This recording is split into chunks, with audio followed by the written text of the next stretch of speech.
Salut, bien-aimés dans le Seigneur, que le Père, le Très-Haut, soit glorifié. C'est toujours pour moi, votre frère, un grand plaisir de venir vous parler. Donc avant de commencer, je rends d'abord toute la gloire au Père, au Très-Haut, au Créateur de toutes choses. Double honneur à la personne du Mashiach, du Christ, du premier-né, du Seigneur et du Sauveur. Je dis à la fille et au fils de mon peuple mes salutations les plus distinguées. À la fille et au fils des nations païennes, à tous ceux qui se sont prosternés devant la vérité de la parole du Père par la personne du Mashiach, mes salutations les plus distinguées. Le titre de cette vidéo: combien de servantes et serviteurs aurai-je quand notre règne viendra? C'est une question que je me pose. Et je sais que plusieurs frères qui comprennent les prophéties bibliques, qui sont dans cette vérité, ils attendent ce jour-là avec beaucoup d'impatience.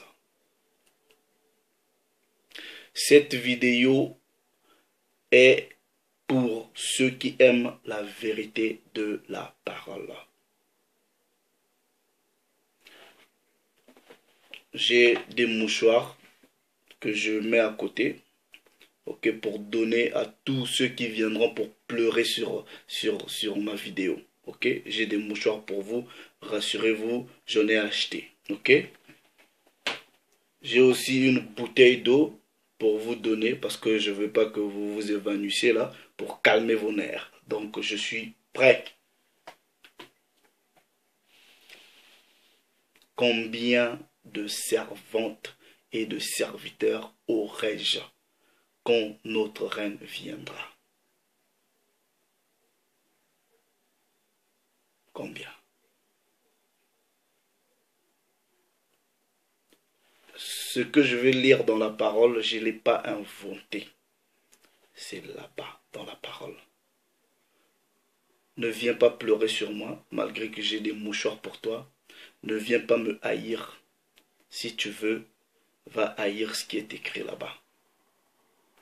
Nous allons lire dans la parole. Et pour voir ce que la parole dit.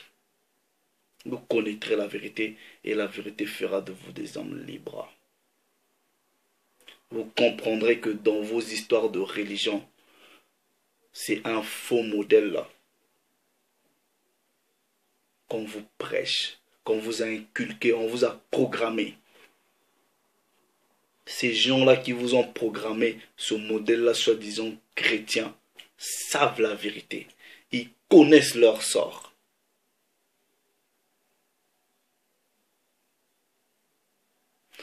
Cette réalité-ci, ce royaume-ci des nations, cette royauté des nations, cette gloire des nations a été bâtie ou construite au sang et à la sueur de ceux de ma race et de mon peuple.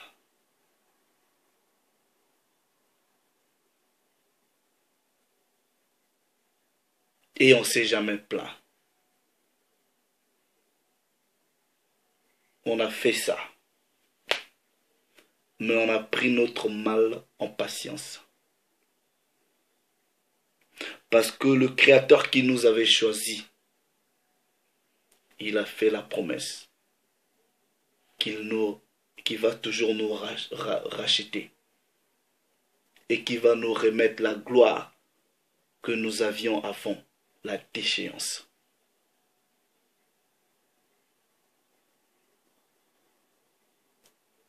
Quand les ennemis venaient violer les mamans, violer nos femmes, nous mutiler, couper les bras, le travail forcé, avec les chaînes au cou, le fouet, Vous travaillez, je ne sais pas combien d'heures sans stop. Vous ne donnez pas à manger. On ne s'était pas plaint. Les gens nous possédaient. Il n'y avait pas de problème. Ça ne posait pas de problème. On a construit. On ne s'était jamais plaint. Dans les chants, on chantait à la gloire du Père. On prenait notre mal en patience.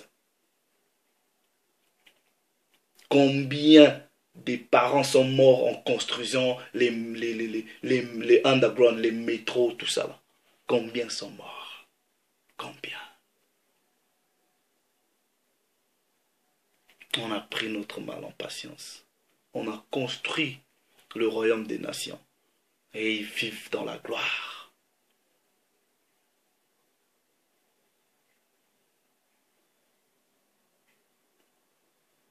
Mais la patience des saints et la foi au Mashiach, nous sommes patients. C'est pour cela le Mashiach lui-même, il nous avait recommandé, quand nous prions, de demander toujours au Père de faire venir son royaume. Parce que quand ce royaume-là viendra, ça sera aussi notre tour. Et ça, la justice du Créateur. Deux fois, quand vous observez, vous vous posez des questions. Pourquoi tant de choses n'arrivent qu'à nous? Pourquoi ça? Qu'avons-nous fait au monde? Qu'avons-nous fait à Dieu pour que toutes ces choses-là nous arrivent? Et dans l'histoire ou dans la narrative biblique qui est notre histoire, vous allez remarquer que c'est que souffrance en souffrance. Captivité en captivité. Et nous allons voir ce que la parole du Père. Et le prophète Jérémie, un jour il s'est assis. Il a commencé à regarder. Il a commencé à voir l'histoire de son peuple. Toutes les souffrances que le peuple endurait. Il s'est posé la question. Prenez vos Bibles, frères, on va aller lire. Je n'invente pas ces choses-là. Jérémie chapitre 2. Jérémie chapitre 2. Verset 14. Verset 14, version de la Bible des peuples. Il est écrit. Israël est-il un esclave? Un fils d'esclave? Pourquoi fait-il partie du butin? Jérémie s'est posé la question, mais pourquoi c'est seulement nous? Pourquoi tous ces malheurs-là, c'est seulement nous? Est-ce qu'on est né pour être esclave? Pourquoi nous sommes la proie de ces nations-là qui viennent, qui nous écrasent, qui nous dominent tout le temps? Bible en français courant. Israël est-il maintenant un domestique? Ou même est-il né esclave? Non. Mais alors, pourquoi est-il la proie des autres peuples? C'est poser ces questions. Et c'est aussi les questions que moi je me pose. Why us? Pourquoi seulement nous? Et c'est dans le réconfort que donne la parole et la foi que je me réjouis. Et je me pose la question. Combien de servantes et de serviteurs aurai-je quand notre règne viendra? La parole va nous dire ça. Ésaïe, chapitre 52. Ésaïe, chapitre 52.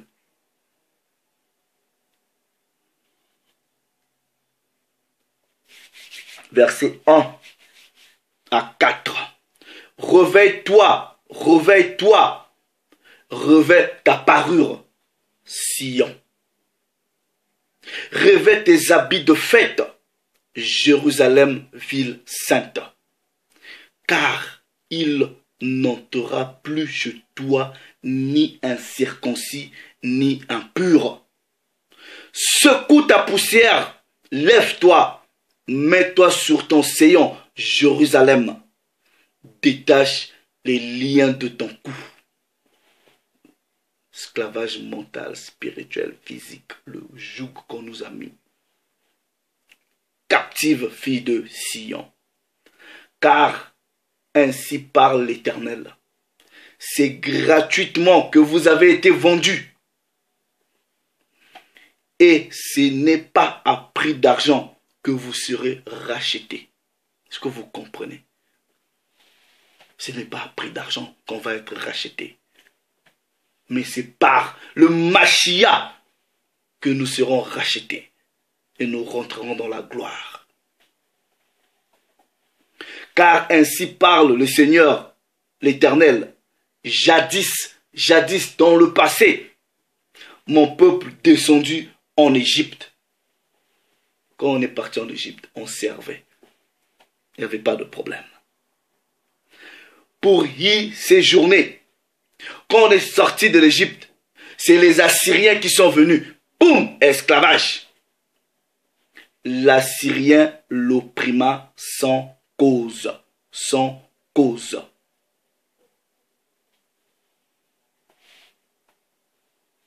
Est-ce que vous comprenez? Quand on finit avec les Assyriens, prenons 2 Rois chapitre 18.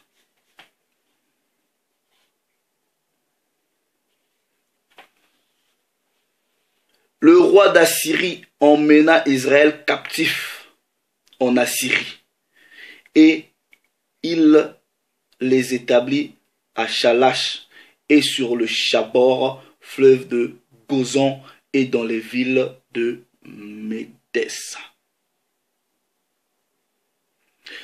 2 Rois, chapitre 24, à partir du verset 12.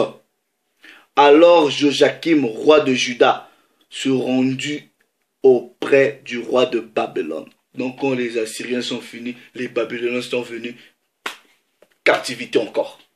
C'est pour cela que Jérémie se dit, mais est-ce qu'on est né pour être des esclaves? Est-ce qu'on est né pour être tout le temps dans les captivités? Alors Joachim, roi de Juda, se rendit auprès du roi de Babylone, avec sa mère, ses serviteurs, ses chefs et ses eunuques. Et le roi de Babylone le fit prisonnier la 8e année de son règne. Il tira de là tous les trésors de la maison de l'Éternel et les trésors de la maison du roi. Et il brisa tous les ustensiles d'or que Salomon, roi d'Israël, avait fait dans le temple de l'Éternel, comme l'Éternel l'avait prononcé. Il emmena en captivité tout Jérusalem, tous les chefs et tous les hommes vaillants, au nombre de 10 000 exilés, avec tous les charpentiers et les serruriers. Il resta que le peuple pauvre du pays. Mais c'est la même chose, même tout récemment là pendant les histoires de colonisation. Mais ils viennent, ils prennent que les vaillants. Ils viennent, ils prennent que les vaillants. Et aujourd'hui, c'est plus ou moins l'esclavage intellectuel. Ils viennent, ils prennent que ceux qui ont l'intelligence. Il n'y a rien de nouveau. Il n'y a rien de nouveau. On vient seulement, ils prennent les serruriers, les charpentiers, la bonne main d'œuvre pour aller construire chez eux. Ça, c'est rien n'a changé. Ce qui est, c'est ce qui sera. Et il transporta Joachim à Babylone et il emmena captif de Jérusalem à Babylone la mère du roi, les femmes du roi et les eunuques et les grands du pays et tous les guerriers au nombre de 7000 et les charpentiers et les serruriers au nombre de 1000, tous les hommes vaillants et propres à la guerre. Le roi de Babylone les emmena captifs à Babylone.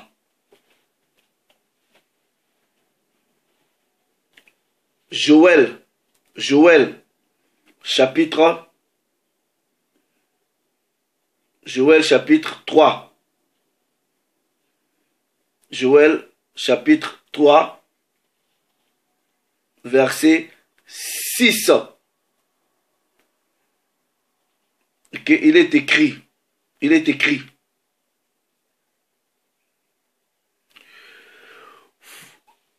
vous avez vendu les fils de Juda et de Jérusalem aux Grecs. Dans d'autres versions, on dit aux fils de Javon. C'est pareil. Aux Grecs, afin de les éloigner de leur territoire.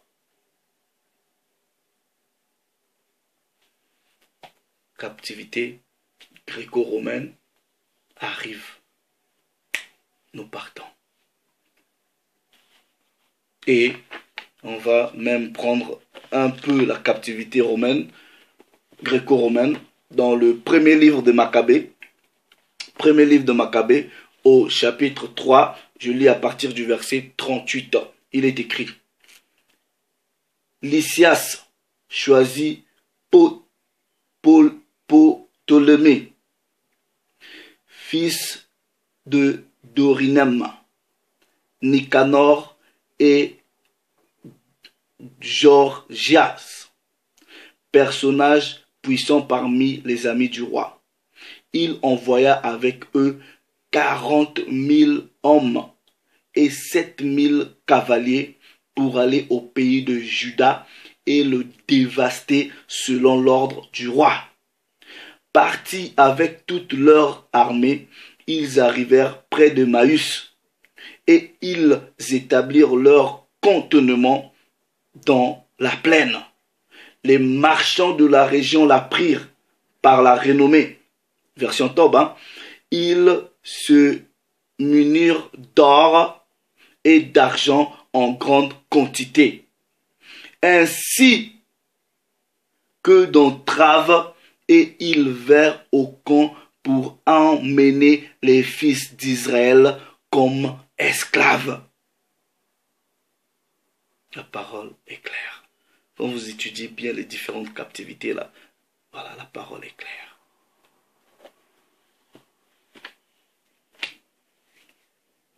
Mais la plupart de toutes les nations qui nous ont toujours menacés à chaque fois, la tête d'affiche, c'est toujours une nation. Je ne dis pas qu'il n'y a qu'une seule nation qui nous a mis en captivité. Non, plusieurs, comme vous pouvez voir. Mais la tête d'affiche, c'est Édom. Et ça, nous allons lire. Ok? Et la parole dit que Édom a une haine éternelle à Jacob.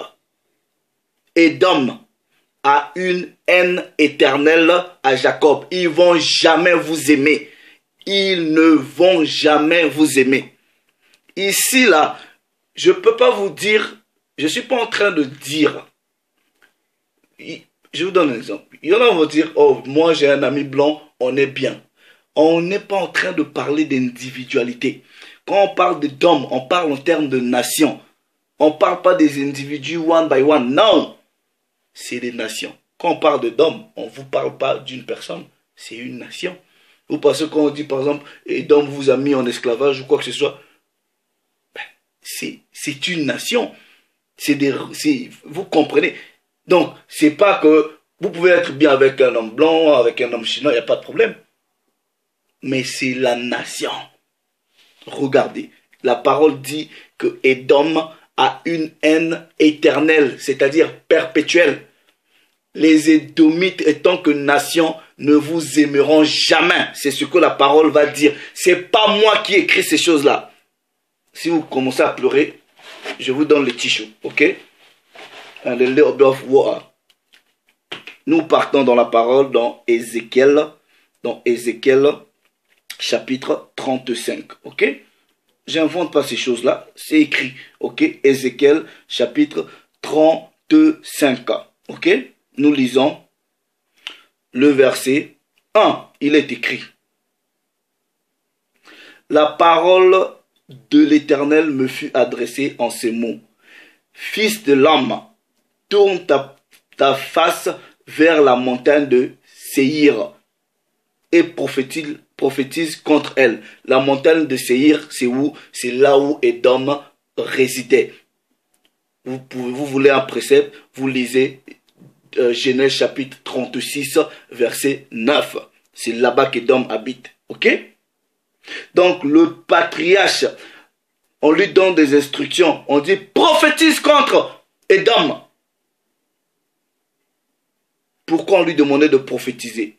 Le verset 5, il dit parce que tu as une haine éternelle. Tu as une haine éternelle. Parce que tu as précipité par le glaive l'épée. Ils nous ont tués. Parce que tu as précipité par le glaive les enfants d'Israël au jour de leur détresse, au temps où l'iniquité était à son terme. Édom, haine perpétuelle. Vous voulez savoir que c'est Édom qui habite à la montagne de Syr. Nous partons, non, je donne les préceptes, hein. Genèse chapitre 36. Genèse chapitre 36 du verset 9. Il est écrit, voici la postérité d'Ésaü, père d'Édom, dans la montagne de Séhir. Voilà. Maintenant, prénom, ok. Psaume, chapitre 137. Psaume, chapitre 137.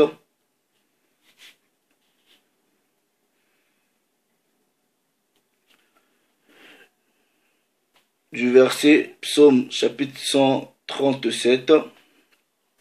Je lis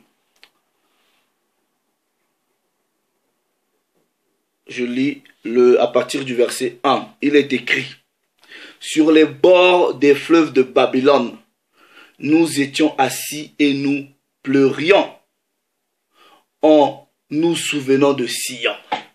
Ils étaient déjà en captivité et ils pleurent en disant, waouh, on a abandonné notre pays.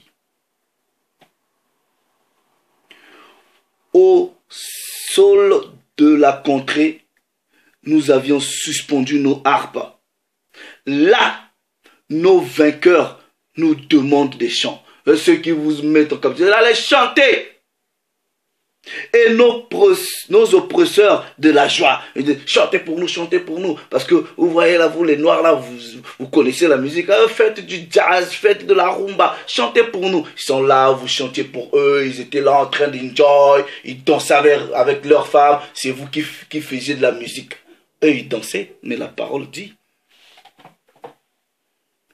comment chanterions-nous les cantiques de l'Éternel sur une terre étrangère?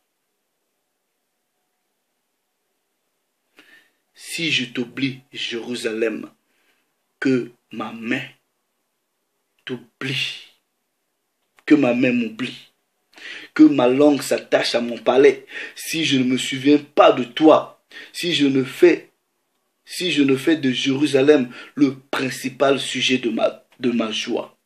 Éternel, souviens-toi des enfants d'Édom. Regardez, vous voyez, ils ont une haine perpétuelle. C'est écrit dans la parole. À chaque fois, il nous arrive des choses. Édom applaudit. Regardez, ok. Souviens-toi des enfants d'Édom qui, dans la journée de Jérusalem, disaient raser, jusqu'à ses fondements. Donc, quand ils ont envoyé des armées, tout ça là, ils disaient tuez-les, exterminez-les. Les documents sont là, la Bible elle est claire, hein, vous pouvez lire des documents historiques. Hein.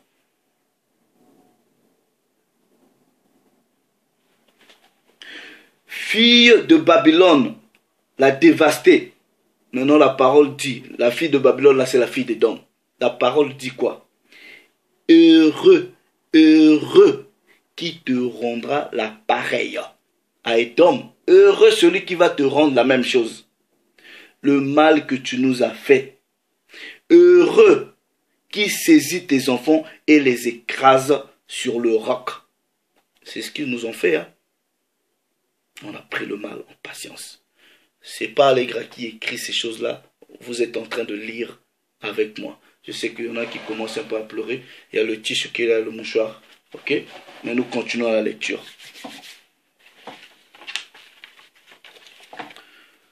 Maintenant, le Père qui a toujours aimé Jacob, qu'est-ce qu'il pense des autres nations? Jusqu'à quand nous allons souffrir comme ça? Il dit, bah écoutez, vous les nations, oui, le peuple que j'ai choisi, c'est vrai, ils ont désobéi. Mais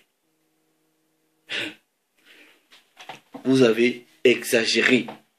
Nous prenons Ésaïe chapitre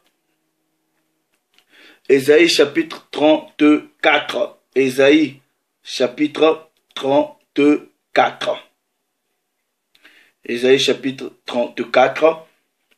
Je lis à partir du premier verset. Il est écrit: approchez, nation, pour entendre. Approchez, nation, pour entendre. Peuple, soyez attentifs. Que la terre écoute. Elle est ce qui la remplit. Le monde et tout ce qu'il produit. Car la colère de l'Éternel va fondre sur toutes les nations. Et sa fureur sur toute leur armée. Il les voue à quoi? À l'extermination. Il les livre au carnage. Le carnage des nations là va arriver. Ça va arriver. La parole dit: leurs morts sont jetés, leurs cadavres exhalent la puanteur, et les montagnes se fondent dans leur sang. Toute l'armée des cieux se dissout, parce que quand le Christ va venir avec cette myriade des anges, c'est pour exterminer les nations. Ok? Et toute leur armée tombe, comme tombe la feuille de la vigne, comme tombe celle du figuier. Mon épée s'est enivrée dans les cieux. Voici, elle va descendre sur qui? Elle va descendre sur qui? Sur Édom. Sur Édom. Vous pouvez me haïr, mais Dieu ne va pas faire ça. Dieu va... Donc Dieu, quand il a permis que ces choses-là nous arrivent, est-ce que vous avez dit non, Dieu ne permet pas? Maintenant, quand il promet que ça va arriver aux autres, vous dites non, non, non, non, non, non, non, c'est l'amour, Dieu est amour, non, non, non, non. Mais bon, bah écoutez, soit vous acceptez, soit vous refutez. Mon épée s'est enivrée dans les cieux. Voici, elle va descendre sur Édom, sur Édom, sur le peuple que j'ai voué à l'extermination. Donc Édom est voué à l'extermination. Pourquoi? Pour le châtier. L'épée de l'Éternel est pleine de sang, couverte de graisse, du sang des agneaux et des boucs, de la graisse des reins des béliers, car il y a des victimes de l'Éternel à Botra et un grand carnage dans le pays d'Édom. Les bœufs tombent avec eux et les bœufs avec les taureaux. La terre s'abreuve de sang et le sol est imprégné de graisse. C'est un jour de vengeance pour l'Éternel, une année de représailles pour la cause de qui? De Sion. Allègre n'invente rien, je ne fais que lire. Pour la cause de qui? De Sion. Les torrents d'Édom seront changés en poids et sa poussière en soufre, et sa terre sera comme de la poix qui brûle. Elle ne s'éteindra ni jour ni nuit. Vous voyez toute cette réalité-là, vos pays, là, soi-disant développés, vont être rasés. C'est ce que la parole du Père dit.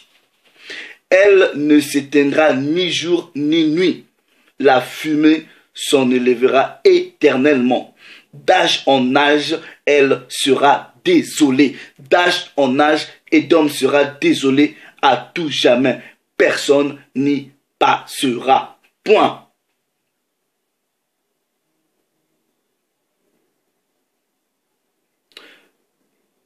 nous continuons. On va dans les prophéties de Abdias, ok?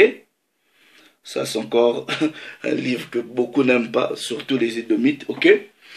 Prophétie d'Abdias, ok? Allegra n'écrit pas la Bible. Si vous pleurez, il y a le tissu, le mouchoir est là, ok? Prophétie d'Abdias, ainsi parle le Seigneur, l'Éternel, sur Édom, sur Édom.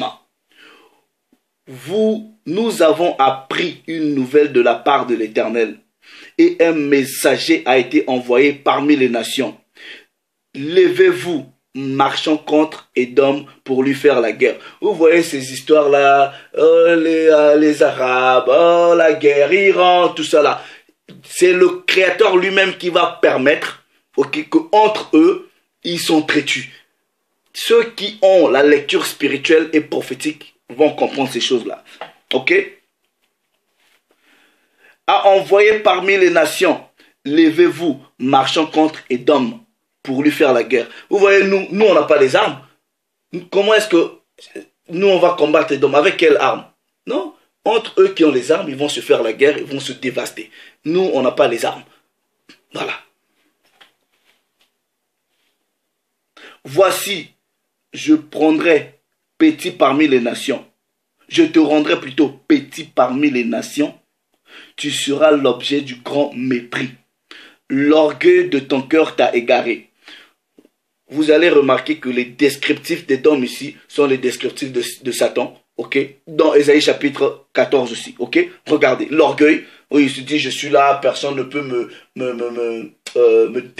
déclasser là où je suis assis sur ma perche, personne ne peut m'enlever de là. Regardez, il est écrit, l'orgueil de ton cœur t'a égaré. Toi qui habites le creux des rochers. Ben, le creux des rochers, c'est la montagne de Cire, comme nous avons pris le précepte dans Genèse chapitre 36, verset 9.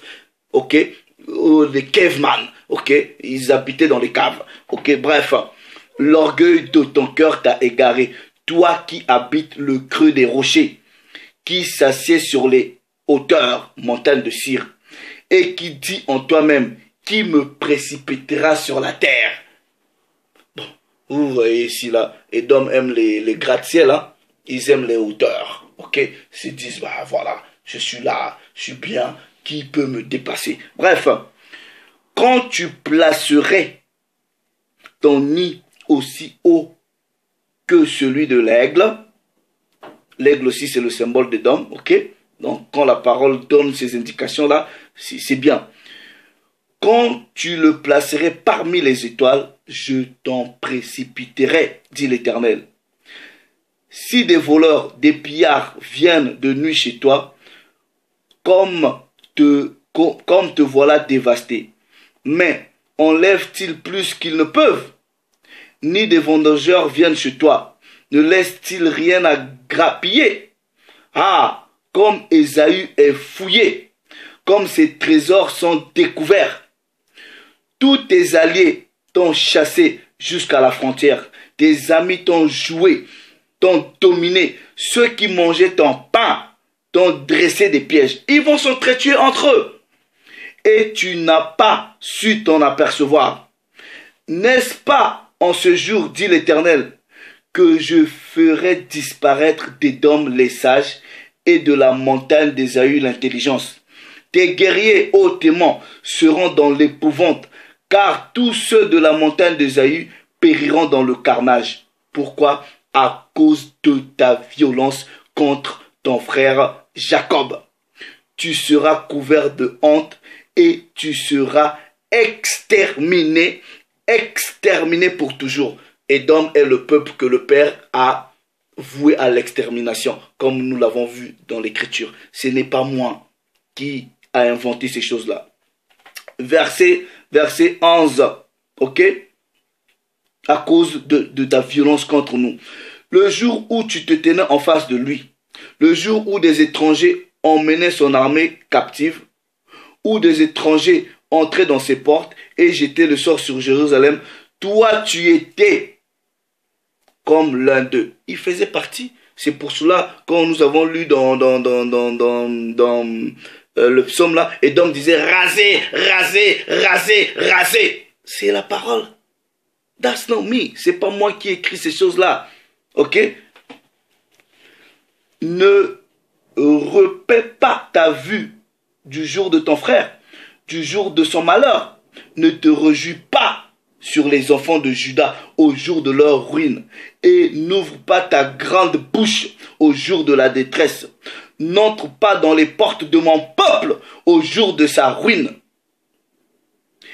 Édom n'est pas le peuple. Le peuple, c'est Jude. Yacharala. Ok? Ne repaie pas ta vue dans son malheur au jour de sa ruine et ne porte pas la main sur ses richesses au jour de sa ruine. Mais Édom a fait, il a tout pris. Ne te tiens pas au carrefour pour exterminer ces fouillards. Ils ont fait ça quand les gens voulaient prendre la fuite. Ils ont tué. Ne livre pas ces réchappés au jour de la détresse, car le jour de l'Éternel est proche pour toutes les nations. Il te sera fait, il te sera fait comme tu as fait. Comme tu as fait. Tes œuvres retomberont sur ta tête. Je suis sûr qu'il y a beaucoup de gens qui sont en train de détester ce que je suis en train de lire là. J'invente rien, je lis ce qui est écrit. Ok? Mais, écoutez bien. Car, comme vous avez bu sur ma montagne sainte, ainsi toutes les nations boiront sans cesse. Elles boiront, elles avaleront, et elles seront comme si elles n'ont jamais été. Mais le salut sera sur la montagne de Sion. Elle sera sainte, et la maison de Jacob reprendra ses possessions. Nous sommes patients. We can't wait. C'est-à-dire on est patient parce que ça va arriver, mais on est aussi impatient parce qu'on veut que ça arrive. La maison de Jacob sera un feu et la maison de Joseph une flamme. Ephraim, ok? Mais la maison de Zaïu sera du chaume. Vous allez brûler comme ça. Qu'elles allumeront et consumeront. Et il ne restera rien de la maison d'Isaïe, car l'Éternel a parlé. C'est Dieu qui a parlé, c'est pas moi. Donc ça doit arriver. Si ça n'arrive pas, c'est que Dieu a menti. Ceux du midi posséderont la montagne d'Isaïe, et ceux de la plaine, le pays des Philistins. Ils posséderont le territoire d'Éphraïm et celui de la Samarie, et Benjamin possédera Galad. Les captifs de cette armée des enfants d'Israël posséderont le pays occupé par les Cananéens jusqu'à Sarepta. Et les captifs de Jérusalem qui seront à Sépharad posséderont les villes du Midi. Des libérateurs monteront sur la montagne de Sion pour juger la montagne d'Ésaü. Et à l'Éternel appartiendra le règne. Maintenant, regardons pour répondre à la question combien de servants et de serviteurs aurai-je quand notre reine viendra? La parole est simple, on va trouver la réponse. Apocalypse, chapitre 13. Apocalypse, chapitre 13, verset 10. Verset 9. Si quelqu'un a des oreilles, qu'il entende. Celui qui mène en captivité ira en captivité. Celui qui tue par l'épée sera tué par l'épée.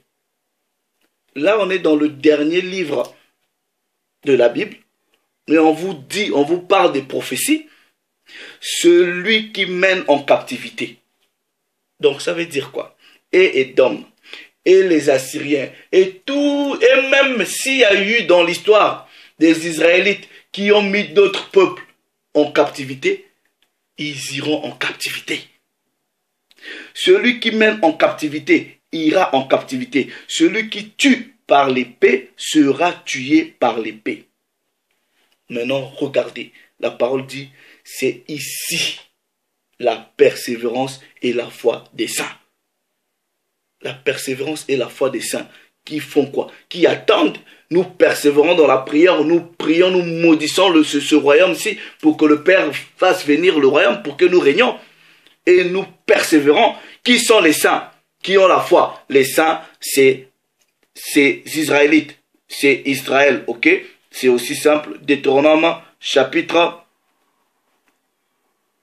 7, verset 6. Car tu es un peuple saint pour l'Éternel, ton Dieu. Période. Celui qui mène en captivité ira en captivité. Celui qui tue par l'épée sera tué par l'épée. Est-ce qu'on n'a pas été emmené en captivité? Oui. Est-ce qu'on ne nous a pas tués par l'épée? Oui. Même jusqu'à aujourd'hui, ils tuent par l'épée. Maintenant, regardez. Parce que quand le Mashiach viendra pour... tu vois, les nations vont déjà commencer à s'entretuer entre elles. Et quand l'armée du Créateur va venir avec le Christ, ok? Le Père va permettre que ceux qui vont marcher dans la droiture de sa parole, qui vont craindre sa loi, il va les protéger. Regardez, ok? Ésaïe, chapitre 14. Car l'Éternel aura pitié de Jacob. Il choisira encore Israël. Et il les rétablira dans leur pays. Les étrangers se joindront à eux. Maintenant, vous voyez les étrangers là, ce sont ceux des autres nations, ok? Ceux des autres nations, mais qui aimaient la parole, qui respectaient les lois, qui marchaient avec le peuple choisi. Ce sont ces étrangers-là qui vont se joindre quand le Père aura toujours pitié d'Israël. Les étrangers se joindront à eux et ils s'uniront à la maison de Jacob. Les peuples, maintenant regardez, ok, les peuples les prendront. On va prendre qui? Et les emmèneront à leur demeure, puisque le Père va nous rétablir chez nous, ok? Maintenant, nous allons prendre ces étrangers-là, ok? Nous allons les ramener à notre demeure. Et la maison d'Israël les possédera, c'est-à-dire possédera ces étrangers-là dans le pays de l'Éternel. On va les posséder comme qui? Comme serviteurs et comme servantes. Nous allons les posséder, puisque mais eux aussi ils nous avaient possédés, même jusqu'à aujourd'hui ils nous possèdent. Mais la parole dit: les peuples les prendront et les ramèneront à leur demeure, et la maison d'Israël les possédera dans le pays de l'Éternel, comme qui? Comme serviteurs et servantes. Ils retiendront captifs ceux qui les avaient fait captifs. Ils domineront sur leurs oppresseurs. Mais non. Moi, je ne connais pas le nombre. Si le Père décide de ramener ces choses-là aujourd'hui, je ne connais pas le nombre de servants et de serviteurs que j'aurai dans le royaume. Mais si le royaume n'arrive pas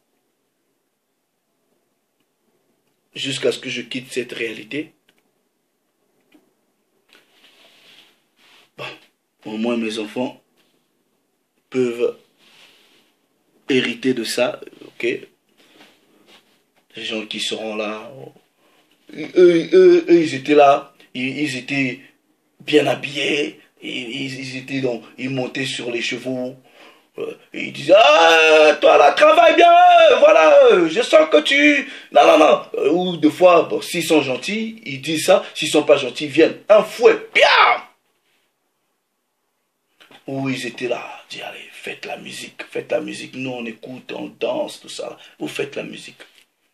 Ça va être pareil. Mais au moins, dans le royaume, les serviteurs et les servantes ne seront pas maltraités comme ils nous ont maltraités. Ils seront traités selon la justice de la parole. Pour l'heure, I can't wait. Maintenant, ceux qui pleurent là, vous voulez le t-shirt? Vous allez dire, ah non, non, non, non, non, non, comment Dieu peut faire des trucs comme ça? Non, non, non, non, non, non, mais Dieu c'est l'amour. Non, non, non, non, non, non, non. Vous allez pleurer. Vous pouvez pleurer. La parole vous dit que c'est Dieu nous dit, c'est ce que j'ai déclaré. Bon, maintenant, si vous voulez changer ça, vous changez. Moi, je sais pas. C'est pas moi qui ai écrit ces choses-là. Ces choses-là sont écrites, voilà. Maintenant, que tout homme soit trouvé de menteur, que seul Dieu soit le garant de la vérité. C'est sa parole. Il ment pas. Ces choses-là vont arriver telles que c'est écrit. Maintenant, si tu n'es pas d'accord avec ce que je viens de lire, soit tu inventes ta Bible, ok, comme font beaucoup, soit tu dis non, Allegra, non, non, non, t'as pas compris. Donne-moi tous les versets contraires, j'en ai donné peut-être une dizaine, donne-moi 10 versets contraires de ce que la parole dit. C'est comme ça qu'on dit, on refute quelque chose. Ne venez pas m'insulter, tout ça là. Même si vous le faites, ça ne change rien à la vérité de ce qui est écrit. Maintenant, comment je peux me rassurer que je veux bénéficier de ces avantages-là si je ne respecte pas les lois, les commandements, les préceptes? Je dois marcher dans la justesse de la parole, dans la crainte de la parole, dans le respect des principes, des préceptes, des instructions. Et au-delà de tout ça, dans la foi véritable du Mashiach, qui viendra pour nous libérer de cette captivité, du règne de ceux qui nous détestent. Le Père s'est encore glorifié. Donc, ne soyez pas offensés, surtout ceux des nations. Vous pouvez être blancs, chinois, ne soyez pas offensés. C'est peut-être pas toi à titre individuel, mais c'est ta nation.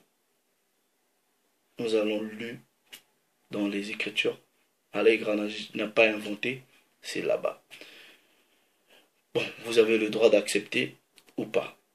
Si vous n'acceptez pas, c'est votre problème. Si vous acceptez, que le Père soit glorifié. Mais tenez-vous bon.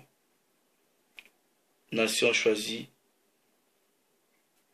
ou pas, aussi longtemps vous marchez dans la crainte des instructions.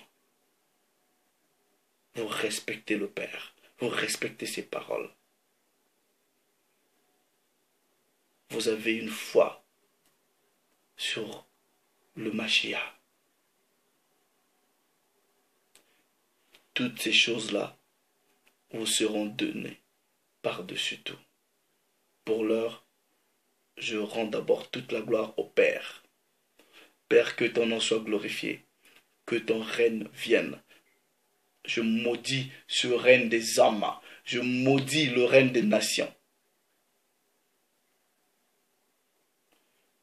Glorifie-toi dans ta parole et fais-nous aussi rentrer dans notre gloire, dans la gloire de ce que tu nous as promis dans ta parole. Parce que nous croyons en ta parole et nous savons que ta parole est vérité. Même si ça tarde à venir, ça viendra. Voici ici, Père, la patience de tes saints. Que ton nom soit glorifié. Shalom.